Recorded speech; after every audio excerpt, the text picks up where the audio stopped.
Hello दोस्तों, कैसे हैं आप सभी। उम्मीद करता हूँ कि आप लोग बहुत अच्छे होंगे एंड आप लोगों की प्रिपरेशन जो चल रही होगी वो भी बहुत अच्छी चल रही होगी। एंड इस बात के साथ आज मैं जो टॉपिक शुरू करने जा रहा हूँ वो है alternative splicing of HIV virus. Okay, मतलब alternative splicing in HIV virus के जीनोम में जो ऑल्टरनेटिव स्प्लाइसिंग हो रहा है उसको आज हम लोग देखने जा रहे हैं। पर पहले, as I have not uploaded any kind of video in splicing, so it is my first duty to give at least some basic knowledge to you about splicing. So चलिए शुरू करते हैं। splicing क्या होता है? So splicing होता है एक post transcriptional modification. Post transcriptional modification का मतलब एक मॉडिफिकेशन जो होता है after transcription and before translation. Okay, that means transcription के बाद, क्योंकि आप लोग अगर सेंट्रल डॉग्मा को देखें तो पहले DNA आएगा, वहाँ से हम लोगों को RNA मिलेगा एंड RNA से प्रोटीन होगा, राइट। DNA से RNA बनने का जो प्रोसेस है उसको हम लोग ट्रांसक्रिप्शन बोलते हैं एंड RNA से जो प्रोटीन बनने का प्रोसेस है उसको हम लोग ट्रांसलेशन बोलते हैं। ओके, नाउ स्प्लाइसिंग जो चीज़ है ये ज़्यादातर देखा जाता है यूकैरियोट्स के केस में। क्योंकि एक चीज़ याद रखेंगे कि हमारा जो प्रोकैरियोट है उस प्रोकैरियोट का जो mRNA है ना, वो प्रोकैरियोट का जो mRNA है वो मोनोसिस्टोनिक होता है।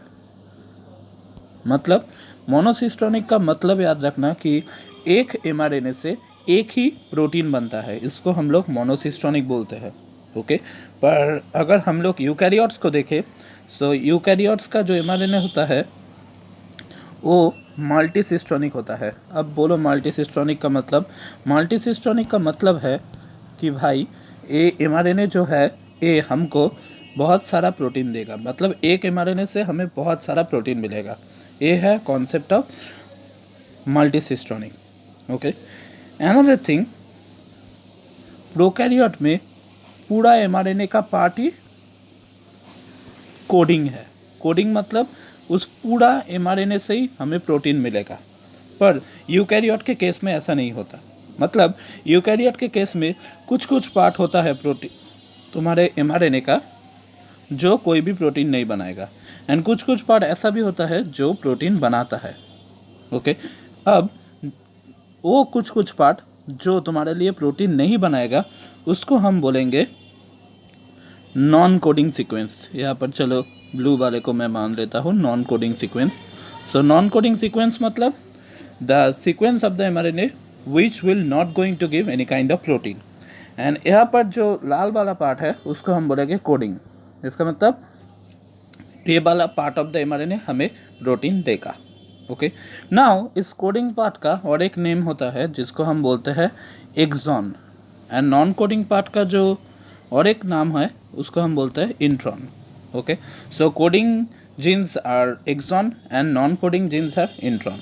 ओके, नाउ अब बात आता है कि यूकैरियोट्स के केस में हमने देखा कि coding sequence non coding sequence होता है, तो इंट्रॉन के केस में क्यों नहीं होता, सॉरी तुम्हारे प्रोकैरियोट्स के केस में क्यों नहीं होता। सो एक बात ध्यान से समझो कि यूकैरियोट तो बहुत बड़ा होता है। एकदम सिंपल भाषा में यूकैरियोट तो बहुत बड़ा होता है, इसके लिए वो नॉन कोडिंग और जो काम ज़रूरत नहीं है और जो RNA ज़रूरत नहीं है वैसा RNA रखना अफोर्ड कर सकता है। On the other hand prokaryotes तो छोटा होता है, उसमें से ही उसको अपना सारा काम चलाना पड़ेगा। Okay, that is the reason why prokaryote के केस में जो mRNA होता है वो टोटली कोडिंग होता है, क्योंकि उस छोटे से RNA से उसे उसका सब काम करने वाला प्रोटीन चाहिए।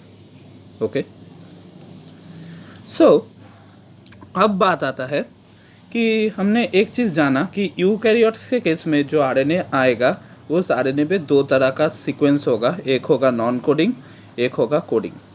अब तुम क्या सोचते हो कि ट्रांसक्रिप्शन के बाद RNA जब ट्रांसलेशन के लिए जाएगा तब वो नॉन कोडिंग जीन को भी साथ में ले जाएगा, क्योंकि ट्रांसलेशन होगा राइबोसोम पे एंड उसके लिए ऑब्वियसली ATP लगता है। तो तुम क्या सोचते हो कि सेल नॉन कोडिंग जीन्स के लिए अपना एटीपी को यूज़ करेगा? नहीं ना। And that is why transcription and translation के बीच में जो एक छोटा सा प्रोसेस आता है जिसको हम लोग पोस्ट ट्रांसक्रिप्शनल मॉडिफिकेशन बोलते हैं। ओके, यहाँ पर बहुत सारा चीज़ होता है। For example let's say 5 prime capping, आप लोग जानते होंगे कैसे होता है।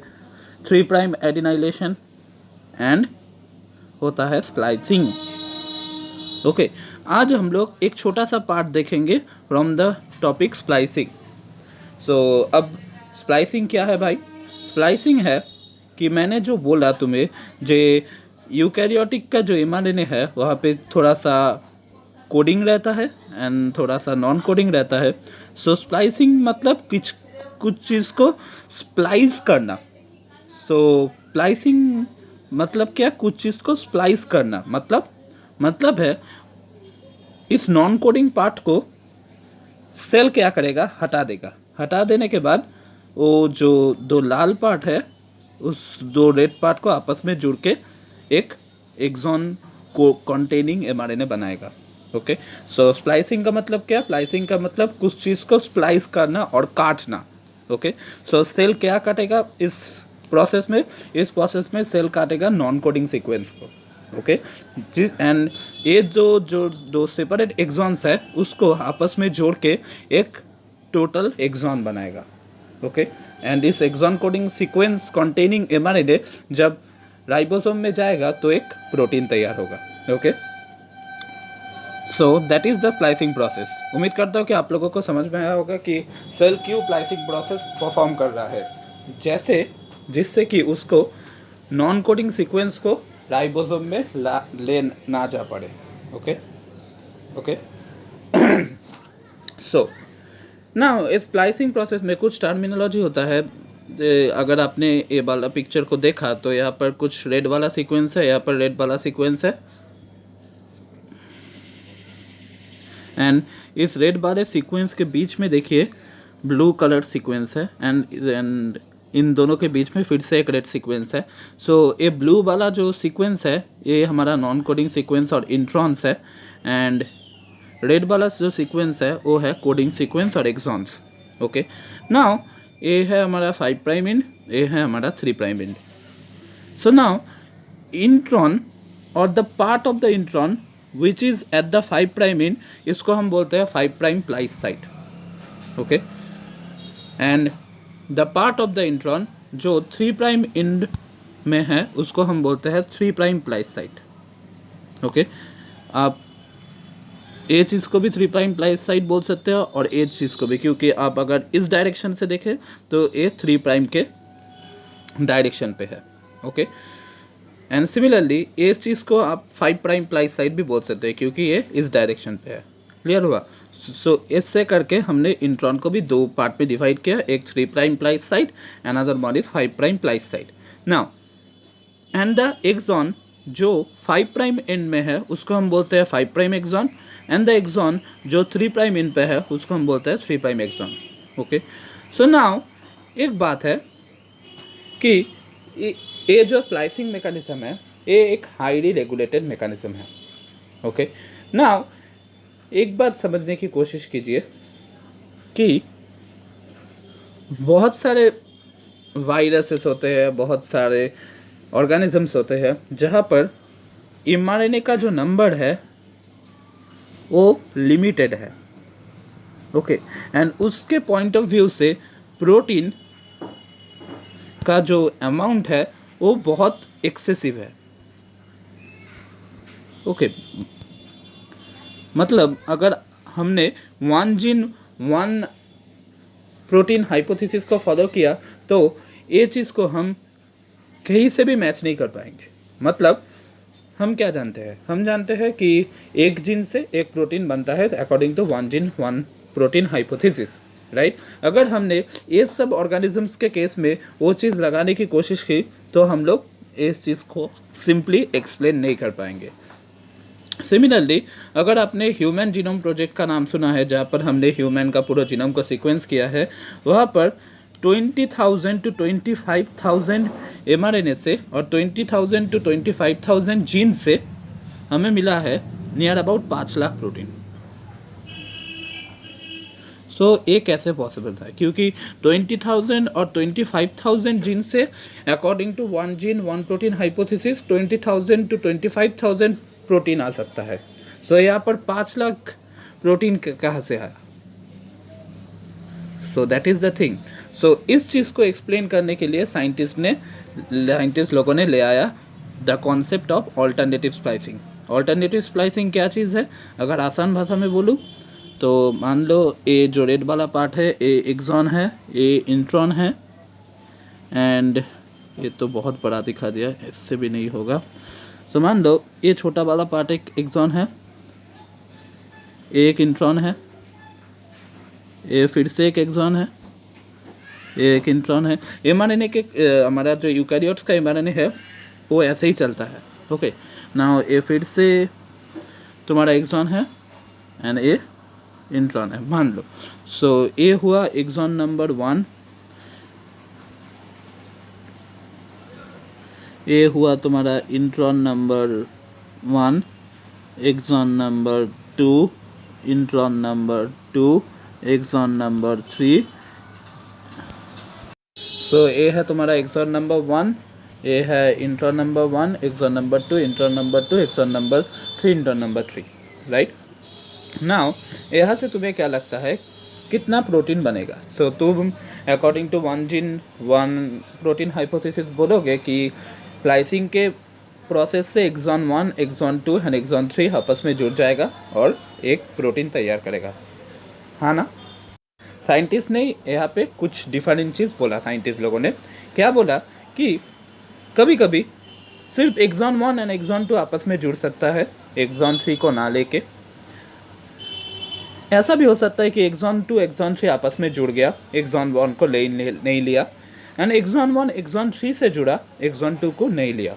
ऐसे करके वेरियस कॉम्बिनेटोरियल मेथड से इस 3 एक्सॉन से ही एमआरएनए जो है कई सारा प्रोटीन बना सकता है। ओके, बाई कॉम्बिनेशन का खेल है पूरा का पूरा। एक बार एक्सॉन 1 के साथ एक्सॉन 2 को ले लिया बाई स्प्लाइसिंग मेथड, एक्सॉन 3 को छोड़ दिया, और कभी कभी एक्सॉन 2 एक्सॉन 3 को ले लिया, एक्सॉन 1 को छोड़ दिया। एंड कभी कभी सेल ऐसा भी कर सकता है कि दोनों एक्सॉन के बीच में एक इंट्रॉन को रख दिया। ओके, ऐसे करके एक एमआरएनए से सेल चाहे तो कई सारा प्रोटीन बना सकता है। And this is the concept of alternative splicing. पर ये चीज़ सेल अपने मर्जी से नहीं कर सकता, it is a highly regulated process. हम थोड़ा बहुत इसका रेगुलेशन के बारे में भी जानेंगे। ओके, सो यही है ऑल्टरनेटिव स्लाइसिंग, जिसने साइंटिस्ट लोगों को ए एडवांटेज प्रोवाइड किया कि कैसे 20,000 जीन से नियर अबाउट 5 लाख प्रोटीन्स बन रहा है। इस चीज़ को वो एक्सप्लेन कर पाए, क्योंकि 20,000 एमआरएनए से via alternative slicing 5 lakh mRNA 5 lakh proteins बनाना कोई बड़ी बात नहीं है, क्योंकि 20,000 से ऑल्टरनेटिव स्लाइसिंग के माध्यम से हम लोग 5 लाख एमआरएनए तैयार कर सकते हैं, जिससे वाया ट्रांसलेशन हम लोग 5 लाख प्रोटीन तैयार कर सकते हैं। ओके, सो अगर हम अब एक ऑल्टरनेटिव स्प्लाइसिंग का डेफिनेशन समझे, so alternative splicing is a regulated process where multiple protein isoforms are encoded by a single gene. एक ही जीन कई सारे प्रोटीन बना रहा है वाया एक्सॉन। कभी कभी वो सिर्फ सब एक्सॉन को एक साथ ले लेगा, कभी कभी पार्ट ऑफ द एक्सॉन्स लेगा। मैंने जो आपको बोला कि एक्सॉन 1 के साथ एक्सॉन 2 भी आ सकता है, अब फिर एक्सॉन 1 के साथ एक्सॉन 3 भी आ सकता है, कभी कभी एक्सॉन 2 के साथ एक्सॉन 3 भी आ सकता है। ऐसे करके पूरा का पूरा कॉम्बिनेशन का खेल है। एंड कभी कभी दोनों इंट्रॉन्स एक्सॉन्स के बीच में एक इंट्रॉन भी वो ले जा सकता है। ऐसे करके वाया डिफरेंट कॉम्बिनेशन एक ही एमआरएनए से वो कई सारे एमआरएनए बना सकता है। ओके, एक यहाँ पर मैंने एग्जाम्पल दिया है कि मान लीजिए ए एक एक्सॉन है, एक और एक एक्सॉन है, ए और एक एक्सॉन है, एंड ए एक डिफरेंट एक्सॉन है। ऐसे करके हमारे पास टोटल 4 एक्सॉन है एंड इन सब के बीच में इंट्रॉन्स मौजूद है। सो यहाँ पर 2 चीज़ हो सकता है। मैंने एक 2 चीज़ का एग्जाम्पल लिया, आप 2 से ज़्यादा का भी ले सकते हैं कि ड्यूरिंग द स्लाइसिंग प्रोसेस ए वाला एक्सॉन एंड ए वाला एक्सॉन आपस में जुड़ के एक एमआरएनए बनाया, एंड और एक टाइम में ये हो सकता है कि ए वाला एक्सॉन एंड ए वाला एक्सॉन आपस में जुड़ के और एक एमआरएनए बनाया। ओके, नाउ इस दो एमआरएनए से क्या होगा, दो डिफरेंट प्रोटीन बनेगा। आप बोलोगे क्यों? क्योंकि इसका जो सीक्वेंस ऑफ स्ट्रक्चर है एंड इसका जो सीक्वेंस ऑफ स्ट्रक्चर है, क्या ये दोनों सेम है? नहीं है, राइट। एंड अगर इन दोनों का स्ट्रक्चर और सीक्वेंस सेम नहीं हुआ तो यहाँ से ऑब्वियसली टू डिफरेंट प्रोटीन बनेगा, जिससे दो डिफरेंट फंक्शन कवर होगा, right. That is the alternative splicing. Clear हुआ कि बहुत सारे एक्सॉन से वो कुछ कुछ एक्सॉन को ले रहा है एंड एक डिफरेंट एमआरएनए बना रहा है। ओके, नाउ मैंने यहाँ पर तुमको एक बात बोली कि ये एक हाईली रेगुलेटेड प्रोसेस है, तो मैं ये चीज़ क्यों बोला? क्योंकि यहाँ पर बहुत सारा रेगुलेटिंग फैक्टर काम करता है। ओके, कभी कभी ये नॉन कोडिंग पार्ट में भी कुछ कुछ चीज़ें और सीक्वेंस मौजूद होता है जो एज ए रेगुलेटरी एलिमेंट काम कर सकता है, एंड मेनली एक एक्टिवेटर प्रोटीन एंड एक रिप्रेसर प्रोटीन काम करता है। ओके, एक्टिवेटर प्रोटीन को हम बोलते हैं, सॉरी ना, यही एक्टिवेटर प्रोटीन है। एक्टिवेटर प्रोटीन को हम बोलते हैं एसआर प्रोटीन। ओके, इस एसआर प्रोटीन में याद रखना दो डोमेन मौजूद होगा। एक डोमेन है तुम्हारा RRM मोटिव। ओके, इस RRM मोटिव का जो फुल फॉर्म है वो है RNA रिकॉग्निशन मोटिव। ओके, ये एक पर्टिकुलर RNA सीक्वेंस को रिकॉग्नाइज करेगा जहाँ पर एसआर प्रोटीन को अपना काम करना है। ओके, एंड और एक जो डोमेन है वो है RS domain.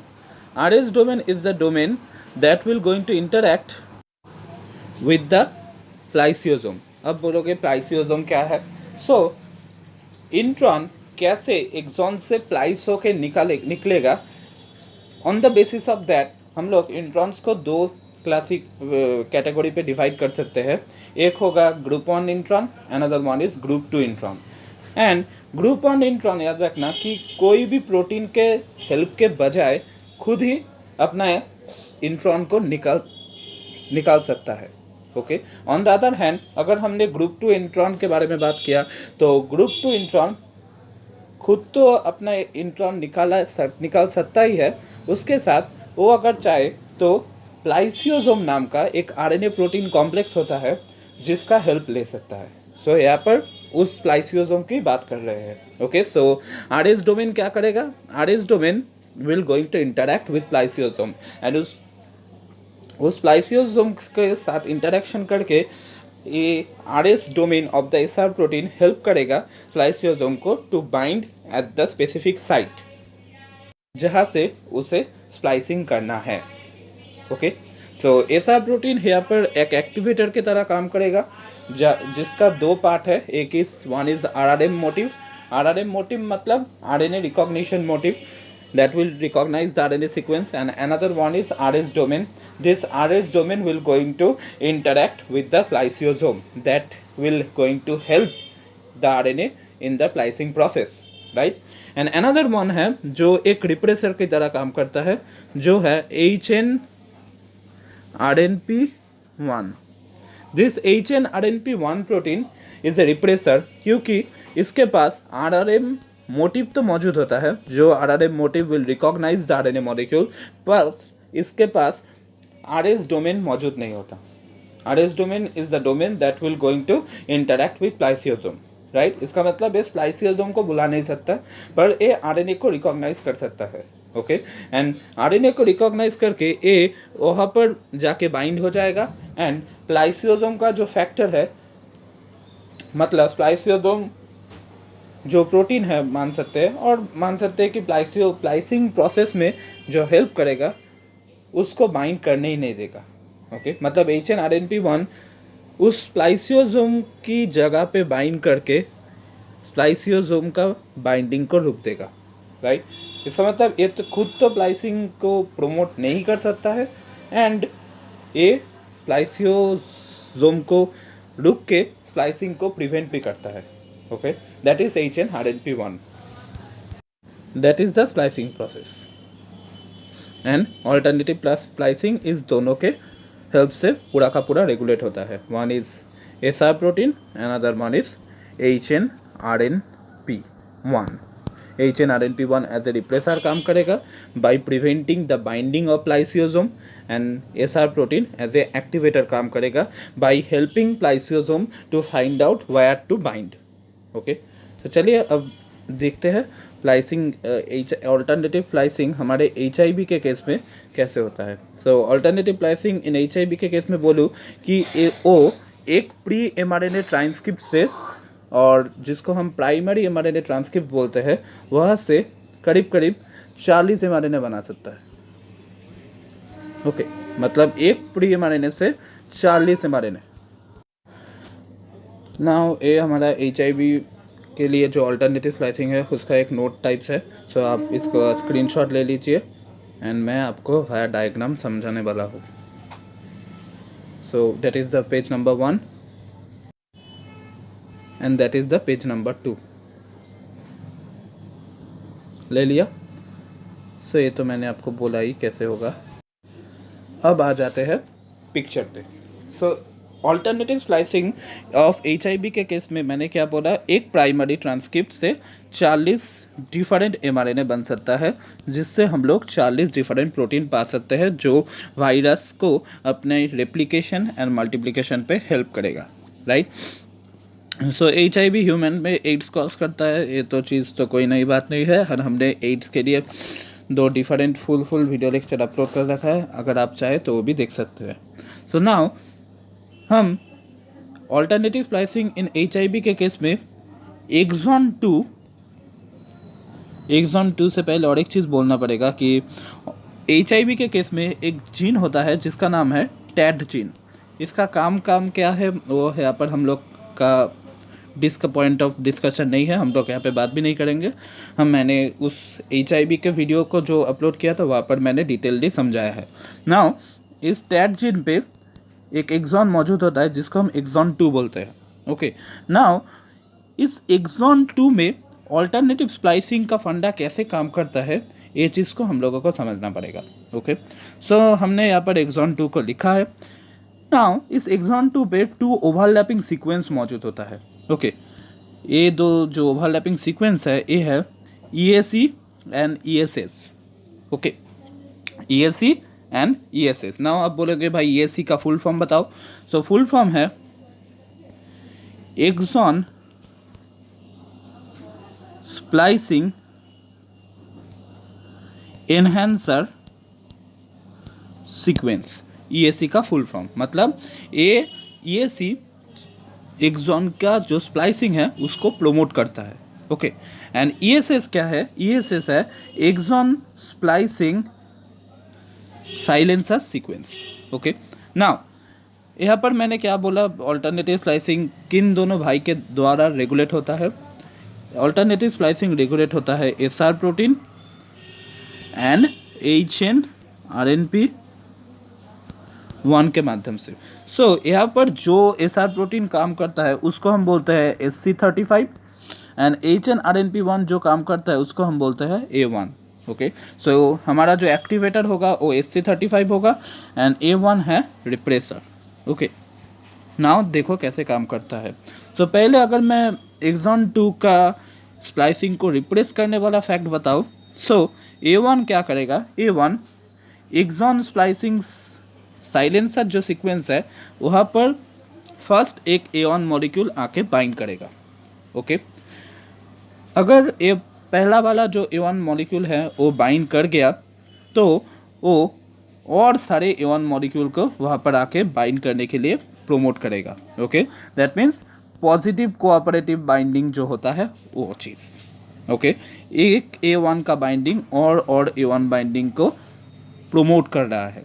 Okay, and as a result याद रखना एक्सॉन और इंट्रॉन का जो सीक्वेंस का नेमिंग है हम लोग 5 प्राइम से 3 प्राइम पे करते हैं. सो ये हमारा 5 प्राइम एंड है. ओके, क्योंकि एक्सॉन 1 यहाँ पर मौजूद रहा होगा जिसके लिए हमने इसको एक्सॉन 2 बोला, एंड उसके अगर बाहर जाऊँ तो हमारा 5 प्राइम एंड आ जाएगा. ओके, सो नाउ इसका मतलब ए वाला जो एंड है वो है 5 प्राइम एंड.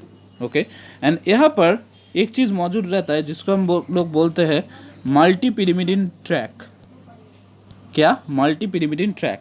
एंड पिरिमिडिन मतलब हमारा थाइमिन, हम तो यहाँ पर आरएनए की बात कर रहे हैं तो थाइमिन तो नहीं रहेगा, यूरासिल एंड साइटोसिन, राइट। सो यहाँ पर यूरासिल साइटोसिन आके बाइंड करना चाहिए यूजुअली, पर यहाँ पर जेहेतु A1 का कोऑपरेटिव बाइंडिंग हो रहा है, A1 क्या करेगा, उस पिरिमिडिन का जो ट्रैक है उसको ढक देगा, okay. And as a result क्या होगा, ये ऊपर में जो U2AF नाम का एक चीज़ आप लोग देख पा रहे हैं, ये U2AF है स्प्लाइसिंग फैक्टर, मतलब ये चीज़ स्प्लाइसिंग पे हेल्प करेगा, ओके। ये अगर बाइंड किया करा तो और जो स्प्लाइसियोसोम का कंपोनेंट है वो आकर बाइंड कर पाएगा, ओके। एंड अनफॉर्चुनेटली U2AF का जो बाइंडिंग साइट है वो ये वाला है, ओके, जहाँ पर इस समय A1 बैठा हुआ है। And as a result U2AF यहाँ पर बाइंड ही नहीं कर पाएगा एंड स्प्लाइसिंग को प्रोमोट ही नहीं कर पाएगा, okay. And as a result जो हमारा mRNA बनेगा उसमें एक्सॉन 2 रहेगा, ओके। एंड एक्सॉन 2 अगर रहा तो उससे भी प्रोटीन बनेगा, उससे भी कुछ अमाइनो एसिड्स आएगा, एंड एज ए रिजल्ट जो रिजल्टेंट प्रोटीन होगा वो कुछ डिफरेंट होगा, ओके। दैट इज़ हाउ हमारा A1 जो एक HNRNP1 है रिप्रेस करता है splicing of exon 2। On the other hand splicing को प्रमोट करता है SC35। कैसे, SC35 बाइंड करेगा EAC सीक्वेंस के साथ, okay. And what is the full form of EAC? EAC is exon splicing enhancer sequence, okay. जब SC35 यहाँ पर बाइंड कर जाएगा, ये क्या करेगा, EAC के जगह पर बाइंड करने के साथ साथ ESS को भी ये ढक देगा, okay. And as a result ये जब यहाँ पर आएगा वो ढूंढ ही नहीं पाएगा कि उसे कहाँ पर बाइंड करना है, क्योंकि SC35 ने ऑलरेडी उस जगह को ब्लॉक कर दिया है, ओके। एंड मैंने क्या कहा था कि पहला A1 मॉलिक्यूल का बाइंडिंग नेसेसरी है, उसके बाद और A1 मॉलिक्यूल यहाँ पर आता जाएगा, right. And as SC35 have already prevented the binding of first A1, there is no chance that other A1 can come, right। and as a result U2AF का जो बाइंडिंग साइट है वो पूरा खाली रहेगा एंड U2AF बाइंड कर पाएगा and as a result और जो स्प्लाइसिंग करने का प्रोटीन है वो आ पाएगा एंड एक्सॉन 2 को स्प्लाइस कर पाएगा, okay. So that is how alternative splicing होता है HIV1 के केस में, ओके। नॉट ओनली HIV1, ये होता है HIV1 का एक जीन है टैट जीन, उसके एक एक्सॉन पे, राइट। सो आप लोग समझ सकते हैं कि ऑल्टरनेटिव स्प्लाइसिंग एक जीन के अंदर जो एक एक्सॉन है उसका भी दो पॉसिबिलिटी आपके सामने रख रहा है, राइट। इसका मतलब एक्सॉन 2 अगर रहा तो हमको एक तरह का प्रोटीन मिलेगा, एक्सॉन 2 अगर नहीं रहा तो और एक तरह का प्रोटीन मिलेगा। तो आप लोग समझ सकते हैं कि ऑल्टरनेटिव स्प्लाइसिंग के माध्यम से एक सेल अगर चाहे तो कितना प्रोटीन बना सकता है एक mRNA से, right. So that is the concept of alternative splicing in case of HIV virus. उम्मीद करता हूँ कि आप लोगों को ये सेशन समझ में आया होगा एंड अगर इस नोट को यूज़ करने के समय आप लोगों को प्रॉब्लम हो कुछ भी टर्म लिखने के लिए, चलिए इसको जूम कर देते हैं। तो और एक बार ये हमारा पेज 2 था, ओके। यहाँ पर मैंने पूरा का पूरा चीज़ लिख भी दिया है जिससे आप लोगों को आसानी होगी। सो ये था हमारा alternative splicing of HIV1 virus का जो टैट जीन है उसमें जो एक्सॉन 2 है उसका। सो उम्मीद करता हूँ कि आप लोगों को ये वीडियो पसंद आया होगा और thank you for listening to this class.